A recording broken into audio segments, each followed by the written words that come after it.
So you're a leatherback turtle and the largest turtle in the world. You're impressively huge. How much do you weigh? Well, I can get up to about 600 kilograms. So right now I'm in nesting season. I might be a little bit bigger. You're a great traveller and you can go on some really long journeys. How do you rest on these journeys?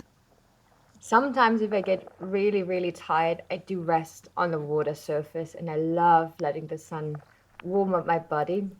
And then I just need to rest every once in a while when I'm eating.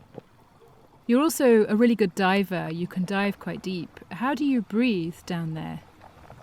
Since I'm a sea turtle, I can't breathe underwater. So I have to hold my breath for a really, really long time. But when I'm, for example, in my feeding areas, I don't really dive as deep because I want to fatten up for the next nesting season. So I don't want to waste all my energy on diving. Since you live in the ocean, why do you prefer to nest and lay your eggs on land? We all have to come on land to lay our eggs, all of us sea turtles. So we cannot lay our eggs in the water because we need the warm sands to incubate our eggs. Do you worry about what will happen to your babies once they hatch? Actually, I don't really worry about my babies. I know that nature will take care of them. I camouflage the nest really, really well. I just have to hope that one or two will survive to become adults. You return to the same beach that you were born on to lay your own eggs. How do you know where to find it? Yeah, so first of all, I can smell it.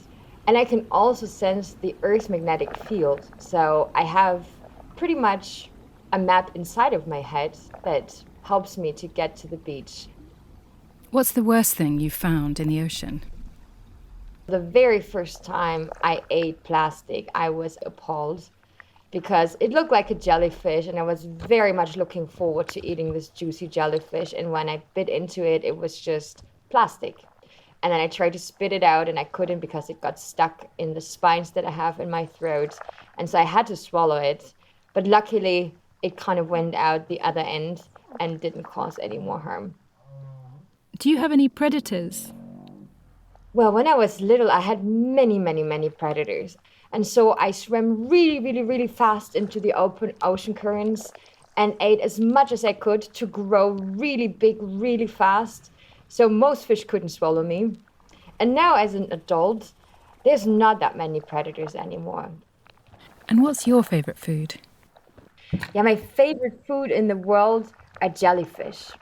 I really, really like lion's manes and also the Portuguese man o' war. They're so good. How do you avoid getting stung by a jellyfish? I didn't even know that jellyfish could sting. I've never felt it. Would we miss you as a species if you were gone? I think a lot of humans don't know how important we are for our oceans. And so if I'm not around to actually, take care of the jellyfish population, you would probably have even less fish in the ocean than you have now. Where in the world might we find you? So I like to lay my eggs in warm sand, but since I love jellyfish, I need to travel into really cold waters. So even though I might be nesting in tropical areas, I actually am feeding like up in the north or in the Pacific. But that means I have to travel thousands of kilometers just to get from my feeding areas to my nesting areas. What gets you excited? When I might cross paths in one of my feeding areas with a turtle that I think might be one of my children, I feel very proud and very excited to know that I have been a mother. If you had a message for us, what would it be? Pretty much most of us have already eaten plastic at one point. Some of us have even died because they have eaten plastic. And I just wish that humans on land understand that every river leads to the ocean. And so plastic will eventually make its way to the ocean. And so I just hope for the future that humans stop using so much plastic.